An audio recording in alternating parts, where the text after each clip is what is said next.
Olá, amigos do Conexão Regional. Hoje a gente sai um pouco dos estúdios da TV Câmara e viemos aqui à Estação Cultura, esse patrimônio cultural maravilhoso da cidade de Campinas, para bater um papo sobre a Cooperativa de Teatro de São Paulo com a Tiche Viana, que é vice-presidente e diretora e produtora do Barracão Teatro. Tiche, gostaria de agradecer a sua participação em nome da TV Câmara de Campinas. E eu queria que você falasse um pouquinho sobre a história da cooperativa, quando que a cooperativa surgiu e foi através de alguma necessidade que teve que alguns grupos de teatro se unir para fazer a coisa andar. Como que foi e quando foi? Bom, a cooperativa tem uma larga trajetória, né? Mais de 30 anos, mais de 35 anos. Ela foi fundada em 1979 e ela foi fundada por um grupo, por vários grupos de teatro que nessa época em São Paulo acabavam enfrentando uma realidade que era a dificuldade do entendimento do teatro ou das artes da cena, de uma forma geral, como trabalho. Ainda se tinha muito a ideia, hoje ainda se tem um pouco, de que o artista é uma celebridade, um ser excepcional na sociedade. Quer dizer, ele é quase uma ilustração de algum evento importante.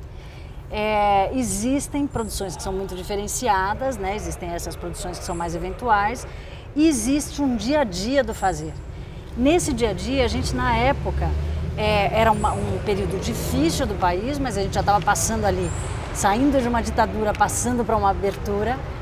Então, nesse momento, os grupos sentiram que era um momento adequado de se unir para poder criar modos de auxílio mútuo na forma de trabalho. Então, encontrar possibilidades de trabalho. A possibilidade de trabalho do artista é muito ligada ao desenvolvimento da sociedade como ideia, como modo de agir, modo de pensar, relação entre a população. Então, a cultura está sempre inserindo num cotidiano através do encontro, né? O teatro é um mecanismo cênico, portanto, coloca uma pessoa diante da outra através de uma ação artística. Através deste trabalho, era possível você também desenvolver determinados ambientes sociais, né? As periferias, os lugares de muito conflito, lugares de dificuldade, de entendimento. Então, esses grupos, eles normalmente eram fixados em determinados bairros, eles tinham seus espaços ou seus trabalhos e o interesse era uma comunicação mais direta com a população. Esse sempre foi um princípio que regeu a cooperativa até hoje, né? E você sabe me dizer como que as autoridades de então, que a gente vivia um período de ditadura, a gente já estava começando uma transição para a abertura democrática, como que eles enxergaram essa junção de tantos artistas, de tantos grupos? Porque, historicamente, durante o período da ditadura, teve um embate muito grande entre o que se produzia tanto em cinema, como em teatro, como nas artes em geral, com o governo de então. Sim. Como que, você sabe de alguma história, se isso foi visto com uma certa desconfiança, se foi acompanhado muito de perto pelas autoridades da época? Nessa época você já não tem a ditadura tão visível do ponto de vista da repressão como era até pouco tempo antes, né? Você já está justamente num momento de transição. Claro que a censura, por exemplo, ela caiu anos depois, não foi em 79 exatamente, quando a gente teve o processo de abertura. Construir uma cooperativa, ou construir qualquer coisa no campo cultural e artístico, é uma coisa a médio e longo prazo, né? A gente vai pondo pedra sobre pedra. É lógico que o ponto fundamental da cooperativa naquele momento era a profissionalização. E isso ia muito ao encontro do governo. Quer dizer, o governo, de alguma maneira, entendia isso como uma coisa séria, a gente dizer que existe um trabalhador, ele dedica tantas horas do dia dele a este tipo de trabalho, isso tem um resultado, e esse resultado produz, entre aspas, um certo produto social, né? Então, esta linguagem é uma linguagem mais admitida por aquele tipo de governo. Não estava falando do ponto de vista das ideias mais, estava se falando do ponto de vista da prática. E isso também foi uma necessidade da cooperativa, né? E é uma necessidade da cooperativa. Quer dizer, quando a gente se entende enquanto trabalhador, é claro que a gente tem que se entender enquanto uma inserção no mundo e um diálogo com o mundo como ele é. Nós temos um pensamento crítico. Isso é uma característica da arte. né? A arte sempre terá um ponto de vista crítico, ela é sempre uma reinvenção da vida, qualquer expressão artística. É uma reinvenção permanente da vida. E isso tem que dialogar com a sociedade, porque não é necessariamente uma paulada que a gente tem que fazer. Sim. Tá certo? Isso pode ser simplesmente um modo de encontrar outras soluções para tantas questões que a gente vê aqui no nosso dia a dia. Naquele momento, ainda existia uma forte pressão sobre qualquer coisa que saísse muito da ordem, mas o intuito da cooperativa não era desordenar.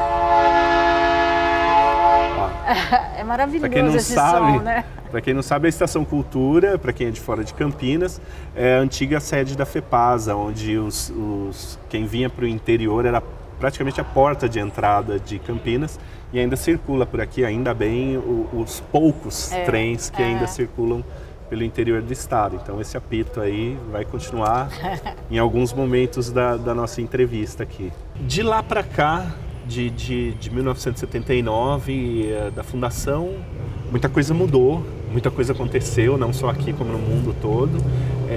O que mudou daquela cooperativa, daquela sementinha para os dias de hoje? Bom, a cooperativa foi construída aos poucos ao longo desses anos todos, né? Começou num corredorzinho de um teatro em São Paulo, com uma maquininha de escrever e dois caras muito interessados em conseguir juntar todo mundo na saída dos teatros, fazendo o que hoje seria a reunião de aproximação, que a gente chama. Era feito quase corpo a corpo, homem a homem. E hoje a cooperativa, que depois de mais de 30 anos, ela está com aproximadamente 4.000 sócios distribuídos no estado de São Paulo. Desses, aproximadamente 500 são do interior, litoral e Grande São Paulo e quase 90 na região de Campinas. Por isso mesmo, hoje a cooperativa se desmembra um pouco e buscou abrir um escritório no interior que pudesse representar o lado interno do estado e dialogar melhor com o litoral e Grande São Paulo.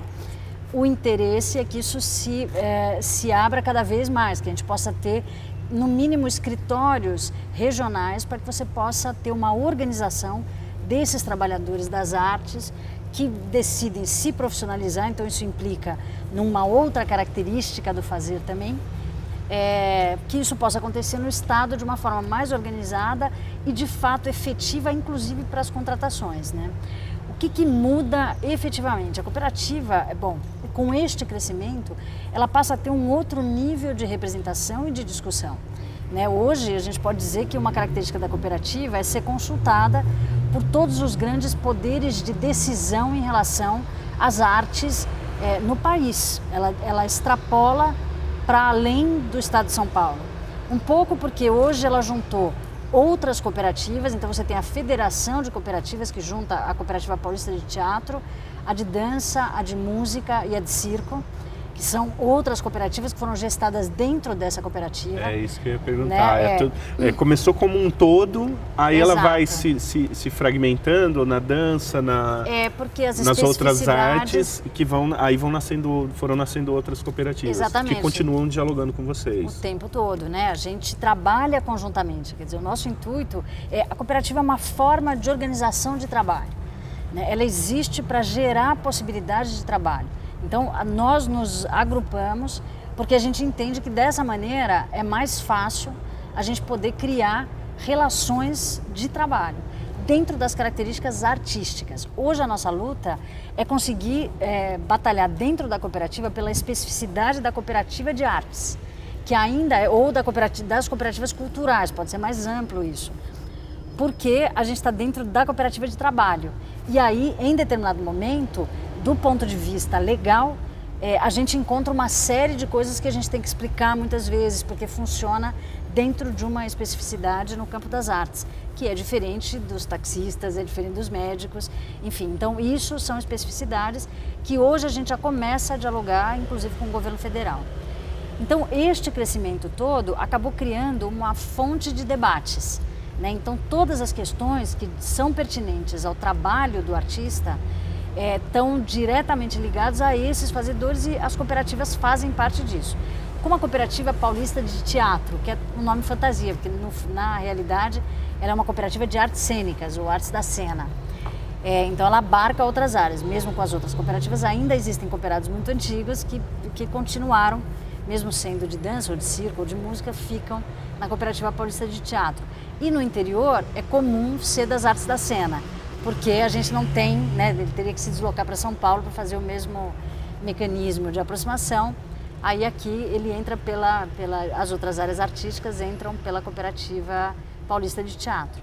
Como ela é a maior, ela tem uma visibilidade muito grande e ela transitou por esses governos todos e participou em alguns momentos mais ativamente, em outros menos ativamente, mas o tempo todo ela participou muito da formulação, do debate, da análise crítica, da discussão e da formulação de políticas públicas de cultura. Então, em que período mais ou menos que o governo começou a enxergar como uma fonte de, vamos beber da fonte deles ali, que eles estão vivendo isso no dia a dia, para facilitar até o nosso trabalho? Em que momento que isso? Isso começou com o governo do estado, com prefeituras, com... Governo federal. Com o governo federal. Isso começou com o governo federal, numa mudança significativa ou qualitativa de governo. Os últimos anos tem sido um debate infinitamente maior. Com a entrada do Gil no Ministério da Cultura, houve uma mudança significativa. A Funarte ganhou um outro peso, que é a fundação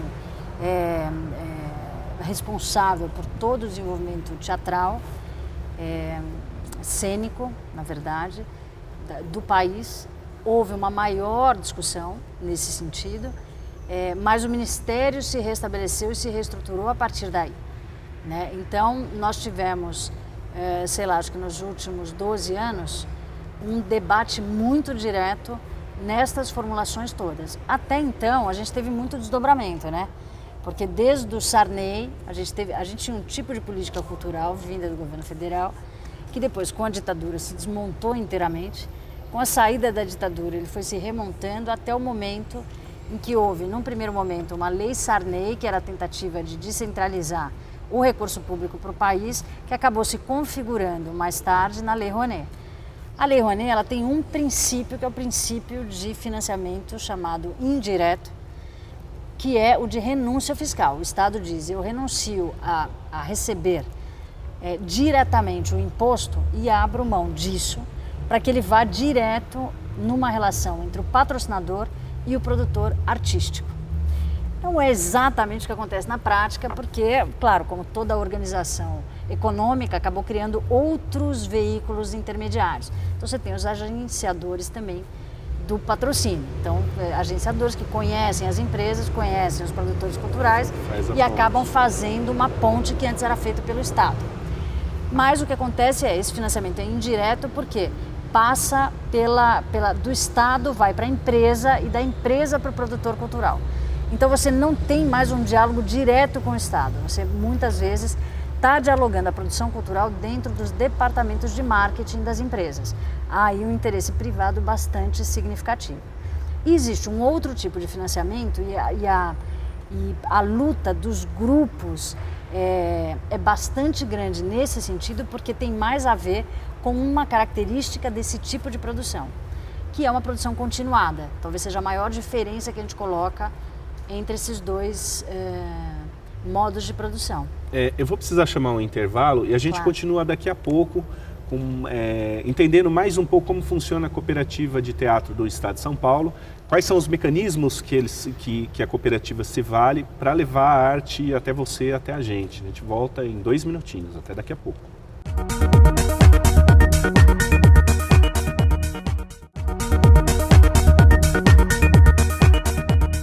Estamos de volta para o segundo bloco do Conexão Regional, hoje aqui na Estação Cultura, falando com a Tishi Viana, que é vice-presidente da Cooperativa Paulista de Teatro, batendo um papo sobre a cena artística, sobre a economia que envolve a cena artística e os mecanismos que a cooperativa se vale para auxiliar, para fazer a cultura chegar até você, chegar até mim.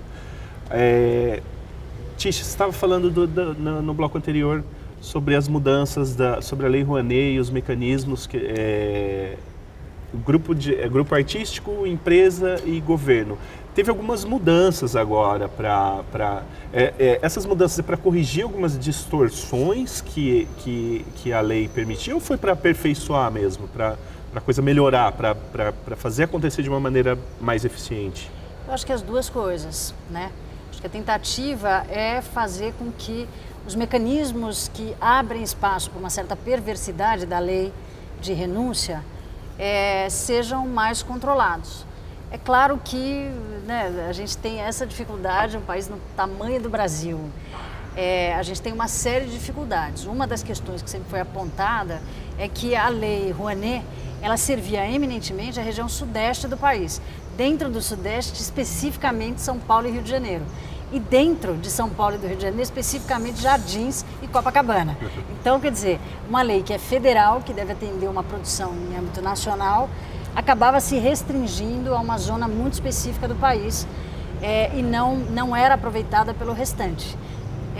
Então, toda a tentativa de rediscussão dessa lei era no sentido de aprimorá-la e desvirtuar um mecanismo já tendencioso a uma regionalização e a quase uma ditadura cultural, né? Porque aí você começa a impor qual é a forma de fazer, qual é o modo de fazer para o país inteiro. Essa foi uma discussão. Paralelo a isso, entraram forças que são aí articulações dos movimentos sociais, dos produtores culturais que produzem em continuidade, quer dizer, eles não produzem por um evento, nós não produzimos por um evento, nós produzimos por uma inserção da cultura e dentro da cultura, da vida artística como uma prática do cotidiano do cidadão. Então, a gente já foi muito mais artista do que a gente é hoje, quando você pensar, sei lá, no século XIX, no século XVIII, as lamparinas da rua. Né? Quer dizer, tudo tinha um tempo, a vida tinha um tempo diferente e esse tempo se dava também de uma forma artística. Muito bem, a fila anda, a evolução, o mundo caminha, mas isso não significa que a arte fique aquém deste desenvolvimento. Ela continua inserindo a relação, os encontros e a expressão do mundo como ele é. Então ela tem que caber num espaço de vida. Né? Esses grupos, de uma certa maneira, se sentiam um pouco fora da margem daquilo que interessava a renúncia fiscal e a relação com as empresas. Porque como as empresas acabam vinculando a cultura ao seu produto material, a arte em si não tem tanta significação para a empresa. Ela não tem uma preocupação naquilo que a arte está produzindo enquanto efeito estético, a não ser um efeito estético que não seja perturbador do caminho que a empresa segue, obviamente. Né? Isso é óbvio dentro de um raciocínio muito lógico. Econômico, sem dúvida nenhuma. Né? Se o meu intuito fosse empresarial, eu provavelmente teria o mesmo pensamento. Mas, paralelo a isso, corre um lado da vida, que é um lado da vida que potencializa a humanidade do ser humano. E essa humanidade, ela está sim numa junção estética, numa questão poética, numa questão filosófica. Tudo isso a arte faz, a arte da rua. Né? A arte da rua ocupa a rua, e se a rua está ocupada, a população se sente mais segura de frequentar determinadas regiões. Isto também constrói um outro ambiente ao redor de todos os lugares. Então, quer dizer, existem grupos que criam sedes e trabalham no seu entorno e acabam agindo como se fosse um espaço público, apesar de ter uma gestão privada. Esses grupos sentiram a necessidade de também dialogar com o Estado para dizer, peraí, vocês estão favorecendo só um modo de produção. Existem outros modos. Então precisamos criar mecanismos que também favoreçam esse outro modo. Então também diante disso foi repensada toda a estrutura da Rouanet e aí foi votado o ano passado, mas ainda está em uma instância no Senado e na sanção da presidência, que é o Pró-Cultura, que refaz a ideia da Rouanet, que ainda não é o ideal, ela está a caminho de talvez tentar ser alguma coisa ideal, se for possível, mas ela ainda não é, mas que já foi rediscutida e tenta ser aprimorada, embora ela tenha ganho uma força grande no percentual de renúncia, aumentou o percentual de renúncia, e ao mesmo tempo um Fundo Nacional de Cultura, que é o que interessa para abarcar o país inteiro para esses grupos de continuidade. Este fundo é um recurso que tem que ser colocado no mesmo valor, no mínimo da renúncia fiscal, para atender o país como um todo, nesses grupos e nessas ações que estão mais inseridas no cotidiano. E, bom, a gente está falando especificamente de São Paulo, do estado de São Paulo. Só que dentro do estado de São Paulo existem muitas particularidades artísticas e de valores e de convivência social, que é diferente de Campinas, é diferente de São Paulo, que é diferente de Bauru, que é diferente de Presidente Prudente, que é diferente do Litoral, que é diferente do ABC. Como que vocês conseguem interagir entre as necessidades locais? Quais os mecanismos que vocês se valem? Como estratégia, a cooperativa ela tem tentado, e ela tem feito isso, né, ao longo desses 2 anos que ela está no interior, criar uma ponte de diálogo com as cidades que a gente chama umas cidades fortes ou cabeça de chave. O estado de São Paulo ele tem 645 municípios. Desses, a grande maioria, a gritante maioria, até 50 mil habitantes, a grande maioria até 10 mil habitantes. São cidades muito pequenas, que normalmente têm estruturas muito pequenas ligadas à cultura.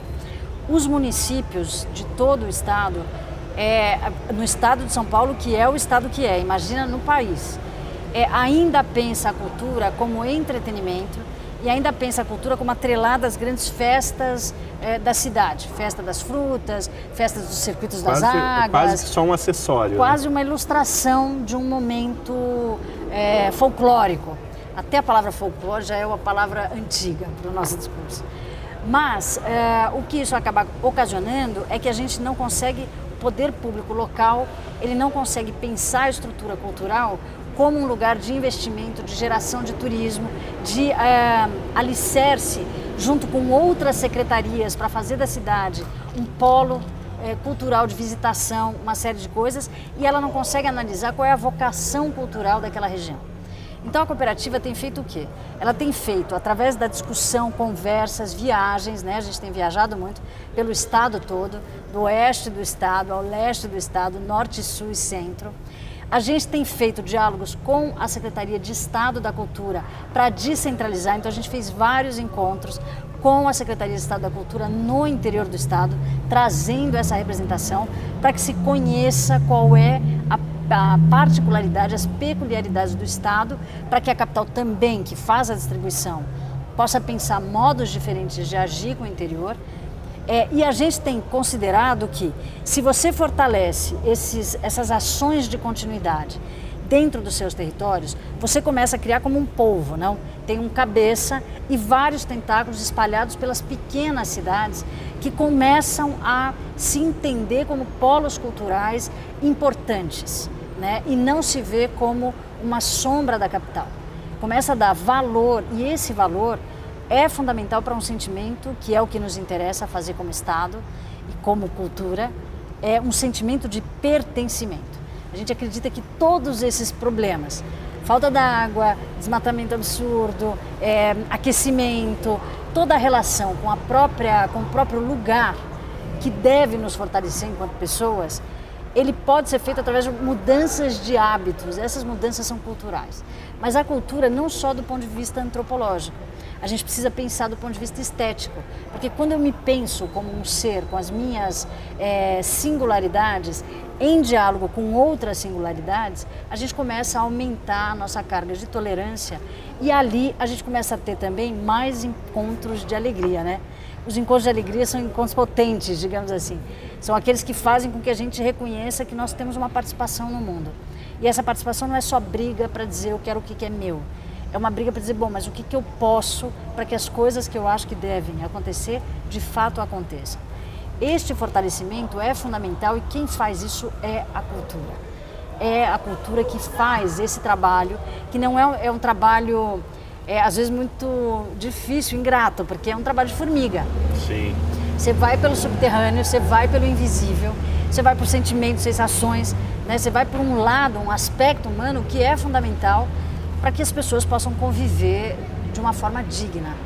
Então, a cooperativa, o papel dela hoje é, além de conseguir criar uma dignidade de trabalho para o trabalhador artista, fazer com que o município, por menor que seja, entenda que o artista é um trabalhador. Ele não é um mérito, ele não nasceu daquele jeito e é um beneficiado por Deus, pela natureza, porque aquilo que possa ser, ele é alguém que pode, ao longo do seu esforço, trabalho, conquistar coisas que são aplicadas no dia a dia de uma cidade, inclusive receitas econômicas.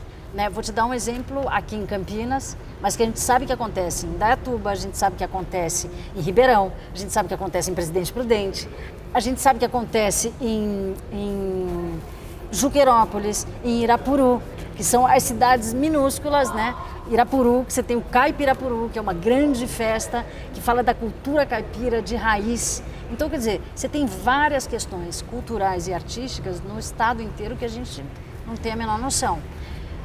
A luta da cooperativa esse ano foi muito grande em cima do aumento de recursos do PROAC Editais para contemplar principalmente interior, litoral e Grande São Paulo. O PROAC fez um aporte o ano passado de 14 milhões a mais a partir dessa luta, reconheceu a luta dos produtores culturais e colocou mais 14 milhões e esse ano colocou mais 9 milhões além dos 14. A gente já começou cedo a luta esse ano. Nós queremos chegar em 100 milhões. A Lei Rouanet, o aporte de, o ICMS, que é uma lei parecida com a Lei Rouanet de renúncia fiscal, está na casa dos 130 milhões. Okay? Os editais precisam chegar perto disso, porque são mais produtores por editais. Esse recurso entrou e foi distribuído pelo interior. Né? Na cidade de Campinas, nós tivemos 50 projetos contemplados. Isso significa que tem recurso do Estado entrando para o município. Isto possibilita acesso, possibilita que projetos sejam desenvolvidos e que esses projetos sejam espalhados pela região de Campinas. Não é só a cidade, é a região metropolitana, é a região administrativa. Que hajam trocas entre grupos, esses movimentos acabam gerando acesso, fluxo e o entendimento da população de que isso existe na cidade, que a vida não é só trabalhar e ir para casa e reclamar e sofrer, né? Na hora de pagar as contas e de... Não, você tem outros momentos de ação dentro da tua vida social. Então, isso é importante entender, que esses produtores, a partir de uma gabaritagem, quer dizer, de um trabalho continuado, de estudos, de pesquisa, de trabalhos dentro das suas sedes, porque é isso, um trabalhador artista trabalha 8 horas por dia como qualquer outra pessoa, normalmente no horário comercial. Fora isso, ele trabalha mais 4, porque ele apresenta os seus espetáculos. Então, o trabalhador artista trabalha 3 períodos e normalmente ganha por projeto, não é contratado de lugar nenhum. Então, às vezes tem recurso, às vezes não tem recurso nenhum e ele tem que se virar. Então, é importante que a gente dimensione no estado inteiro, no país inteiro, nas pequenas cidades, que a arte é uma forma de trabalho, sim, que gera receita. Hoje, toda a discussão é em cima da sustentabilidade, da economia da cultura. Temos que diferenciar o que é produzir uma bolsa artesanal do que é produzir um espetáculo. Como é que você põe na gaveta um espetáculo? Não tem como. Ele é efêmero, ele desaparece, mas que ele tem tanta importância quanto qualquer produto que você coloque numa prateleira, porque ele vai mexer com características invisíveis do ser humano. Então, esse é o nosso intuito e isso a gente tem feito através dessas viagens, de palestras, de encontros com grupos mais fixados nas regiões que possibilitam esse intercâmbio nosso com todo tipo de produtor cultural. Então, aquele artista que está escondido na periferia daquela cidade pequena, ele tem direito, ele tem até a obrigação e o dever de correr atrás, de procurar se associar, de procurar saber aonde que está o recurso, como que ele tem que agir, como que ele faz para conseguir levar a arte dele além além da rua, além do teatrinho pequenininho ali. Através de uma cooperativa, que pode ser, se ele tiver número suficiente, ele pode formar uma cooperativa na região dele, ok? A Cooperativa Paulista dá todo o apoio e subsídio para poder fazer essa construção, nos interessa que isso aconteça, porque a gente acredita que coletivamente a gente tem condição de estar dentro de um mercado, de criar mercados e de transitar no mundo dentro da sociedade, que a gente não precisa ser um pouco um ET do mundo. E isso se dá de forma coletiva, porque é muito difícil para um pequeno artista ter um escritório, ter uma administração, ele não consegue ter essa estrutura. Essa estrutura uma cooperativa dá. Um escritório jurídico, uma contabilidade, uma orientação para a formulação de projetos, uma orientação para a prestação de contas, que são as questões mais difíceis de dialogar com as secretarias do Estado. Então, esse tipo de suporte existe. E uma outra coisa é a própria reflexão coletiva sobre os problemas que acontecem na tua região, né? Então, é uma troca de experiências, além dos intercâmbios. Quer dizer, você que quer aprender alguma coisa pode ter acesso a um grupo que é da cooperativa e estes projetos se desenvolverem fazer a coisa compartilhadamente. A gente vai para um rápido intervalo, mas eu gostaria de deixar uma pergunta para você me responder no próximo bloco. Como faz para esses grupos se associarem? A gente volta em 2 minutinhos, até daqui a pouco.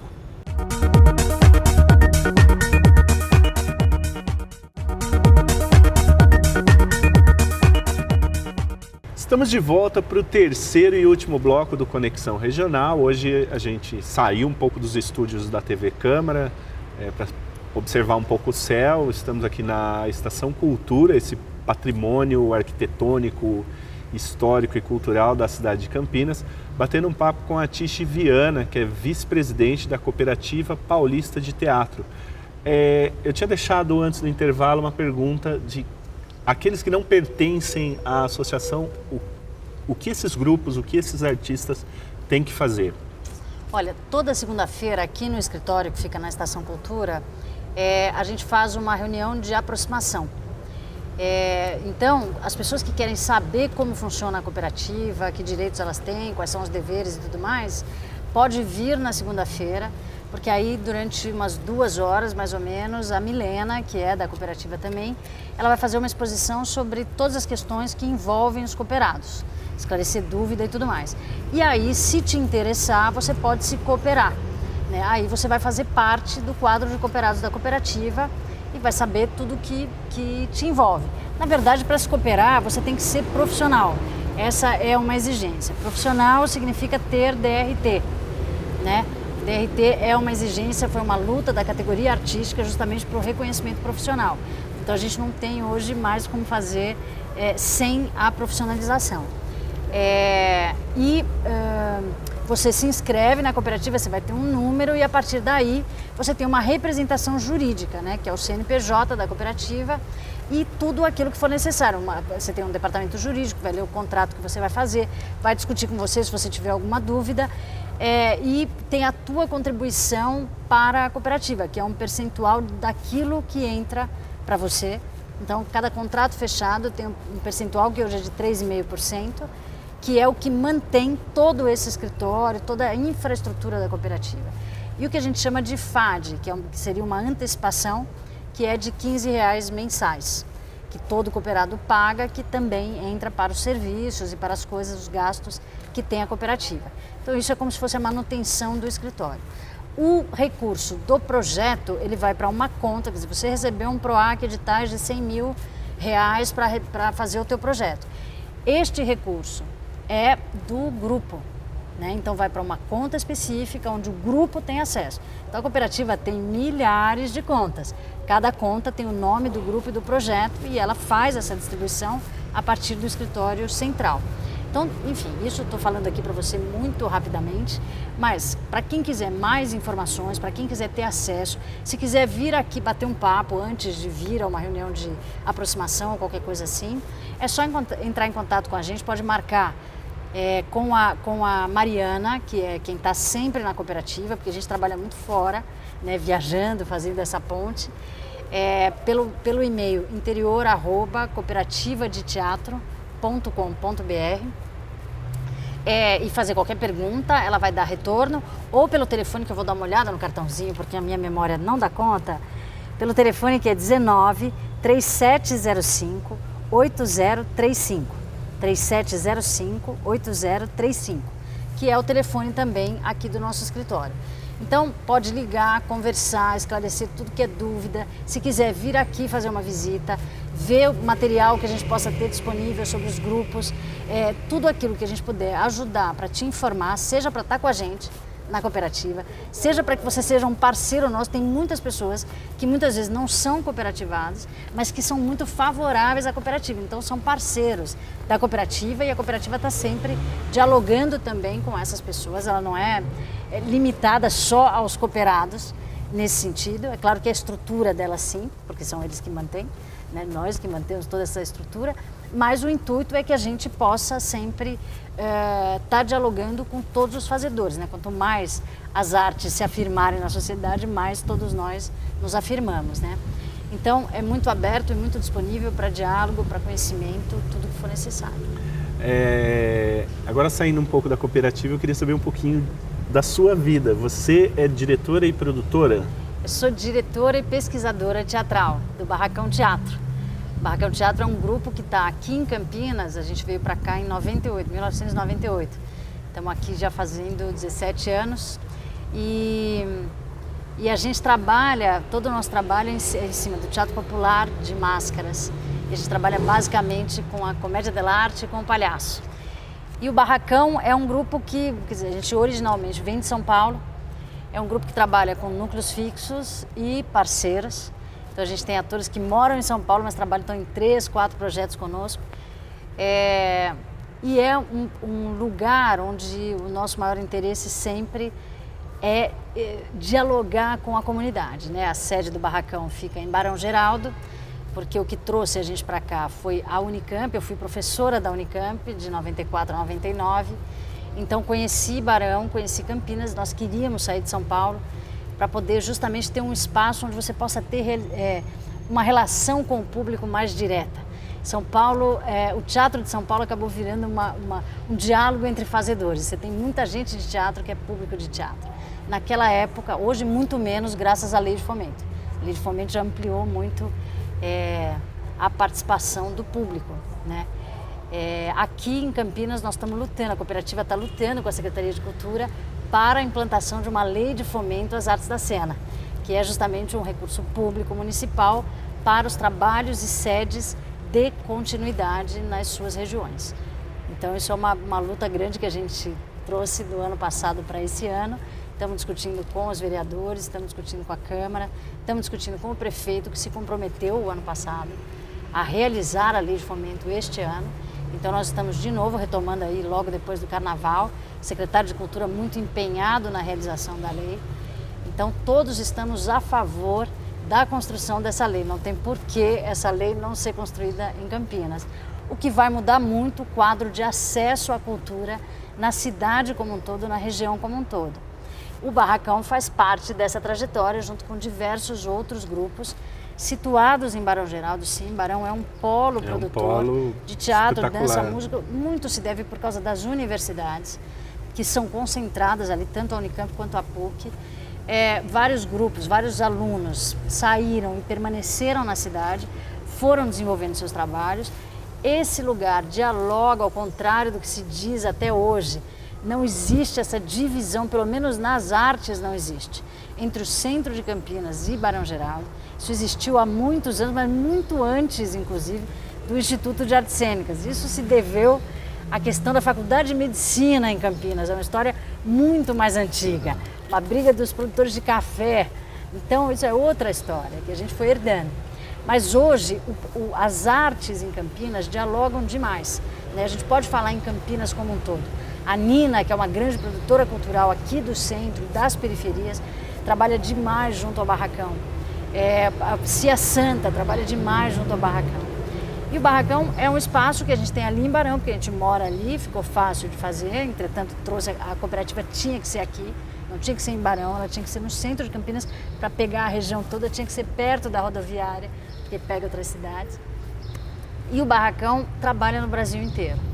Então, a gente viaja muito, né? Agora mesmo a gente está indo para o Pará, logo depois do Carnaval, para fazer a apresentação dos espetáculos que a gente tem de rua. Um dos espetáculos a gente vai apresentar para as populações ribeirinhas. Então a gente vai no barco, para em cada porto das cidades e tem o circuito molhado, que é isso que a gente faz pelo barco, e o circuito seco. E a gente consegue fazer esse trabalho graças ao Carequinha, que é um prêmio federal, né? É uma lei, é um edital público federal. Daí a importância dos fundos, porque é através dos fundos nacional, estadual e municipal que a gente consegue abrir a produção de trabalhos. O Barracão não tem patrocínio. O que mantém o Barracão é o nosso trabalho, é o que a gente vende, os espetáculos que a gente vende, cursos, palestras e basicamente os editais públicos. Dificilmente a gente não concorre à Rouanet, a gente não concorre à ICMS. porque as empresas não têm tanto interesse no tipo de público que a gente abarca, né? O nosso público, e a gente tem um grande público, graças a Deus. E nós trabalhamos no Barracão, por exemplo, é o teatro fechado mais aberto que existe. Em primeiro lugar, porque o teto é de zinco, se chove, ninguém escuta nada, a gente tem que parar a apresentação. Segundo, porque a gente não cobra ingresso, não tem ingresso. A gente cria no Barracão a política do valor. Quer dizer, qual é o valor que você dá a essa experiência que você acabou de viver. A gente não quer que o ingresso seja um impedimento para que ninguém vá ao teatro. Não é o ingresso que sustenta um grupo de teatro. O teatro custa muito mais caro do que o que se possa cobrar de valor por um ingresso. Mas a gente entende que as pessoas querem pagar. A gente entendeu isso ao longo da nossa trajetória. As pessoas se sentiam bem em pagar. Então a gente começou a explicar que muitas vezes não cobrar se devia porque a gente já estava sendo pago. Porque a partir do momento que a gente tem um edital, este recurso vem dos impostos. Então as pessoas já pagaram por essa ação cultural. Por isso que a gente se entende como uma ação pública. O nosso interesse não é lucrar, o nosso interesse é só pagar o nosso trabalho. Nós precisamos ser remunerados pelo trabalho que a gente faz, senão a gente não pode fazer esse trabalho, nós temos que estar em outro lugar trabalhando. Então, isso criou para as pessoas também uma outra dimensão. E a gente faz uma política Robin Hood. Quer dizer, lugares que pagam a gente melhor, a gente cobra o que tem que ser cobrado, sem muita barganha. E lugares que não tem grupos menores, que às vezes querem uma direção nossa, querem uma orientação, a gente faz um acordo onde é possível para eles e possível para nós. Estas formas são formas coletivas de fazer uma coisa acontecer. Com o público, a gente também trabalha assim, né? Se você tem mais recursos, você pode pagar, olha, um ingresso de teatro popular por aí está R$20. Se você pode pagar 20, pague 20, né? Não pague 10 ou 5, pague 20. Se você pode fazer isso, porque aquela pessoa que só pode pagar um, ela vai pagar um e não vai ter constrangimento nenhum em fazer isso, porque é uma arte coletiva, a ação cultural é coletiva. Então você não está pagando só o seu espetáculo, você está possibilitando esta realização cultural no teu bairro, na tua cidade, na tua região. Então essa dimensão é muito interessante, isso mudou uma característica de público do Barracão Teatro, por exemplo, né? Está sempre cheio, lotado, que é o que nos interessa, são espaços pequenos, mas é uma ação, por exemplo, muito viável, né? A partir do momento que você consegue ter algum tipo de respaldo que possa garantir no mínimo a tua estrutura, então é possível, porque senão a gente tira do bolso. Como meia entrada é legítima, muito legítima, mas a gente sempre pergunta, mas quem é que paga os outros 50%? Normalmente o artista, né? O governo federal impõe uma lei, a gente diz, ok, é muito legal isso, mas quem que subsidia essa outra metade? É o artista, né? Porque a gente não recebe o subsídio. Então tem uma série de coisas que precisam ser ajustadas e seriam ajustadas se a arte fosse entendida como trabalho. Então a nossa luta é para isso, a cooperativa existe para esse entendimento. A partir do momento que isso acontece, fica muito mais fácil a relação. Que é um ofício nobre como qualquer outro. E uma última pergunta, Campinas é uma cidade artística, tem espaço suficiente para apresentações, para que o público veja e se veja, tanto em teatro quanto em música, dança? Total. Campinas é uma das cidades mais produtoras de arte e cultura depois de São Paulo. É a cidade mais contemplada com recursos por conta da qualidade da sua produção. É a cidade que mais exporta trabalhos culturais. Por que ela exporta? Porque os artistas não conseguem viver na cidade. Faltam programas de absorção desta mão de obra qualificada, extremamente qualificada do trabalho artístico que Campinas produz, né? Então isso é o que a gente tem discutido já há alguns anos. Essa secretaria tem uma discussão mais ampla nesse sentido. A atual gestão trouxe outro nível de discussão cultural, sem dúvida nenhuma, mas a gente ainda está longe do que pode ser. É importante ressaltar isso também, não é? Avançamos, mas não resolvemos. E Campinas não absorve isso, ela continua com uma postura tacanha. Esse é o único problema de Campinas, é relutar em avançar com as ideias, né? Campinas tem toda a condição de acompanhar São Paulo, de acompanhar os grandes centros produtores de cultura, e ela não faz isso, nós ainda não entendemos por quê. É engraçado porque há um ressentimento em Campinas, que eu acho que vem da sua história. vem desde o tempo das fazendas, vem desde o tempo da febre amarela, né? De algum trauma campineiro que diz é melhor a gente ficar pequenininho, é melhor a gente ficar fechadinho, porque quando a gente abre a gente não dá conta. Está na hora de mudar Campinas, né? Campinas já saiu de um lugar que estava muito ruim alguns anos atrás, já avançou, pode ser um marco político, inclusive uma mudança cultural nessa cidade, um fortalecimento político para a cidade se ela assumir a representação cultural que ela tem. Todos nós, quando saímos daqui, sabemos, o país inteiro sabe o que se produz em Campinas e vem nos buscar aqui. A Rede Globo veio buscar o Barracão Teatro para fazer a preparação de atores, né, para as suas minisséries, que a gente tem feito e ultimamente fizemos até uma novela, O Meu Pedacinho de Chão, preparação campineira. Vem buscar artistas em Campinas e no interior do estado de São Paulo. Grandes produtores vêm para Campinas procurar projetos. Isto acontece e levam para fora. Quer dizer, nós estamos sendo pagos e aprimorando e aperfeiçoando o trabalho de outras regiões do ponto de vista cultural. Quando a gente se apresenta em Campinas, as pessoas perguntam de onde vocês são. É um contrassenso inacreditável. Campinas já foi um grande polo cultural, abriu mão disso, perdeu esse lugar, tem que resgatar.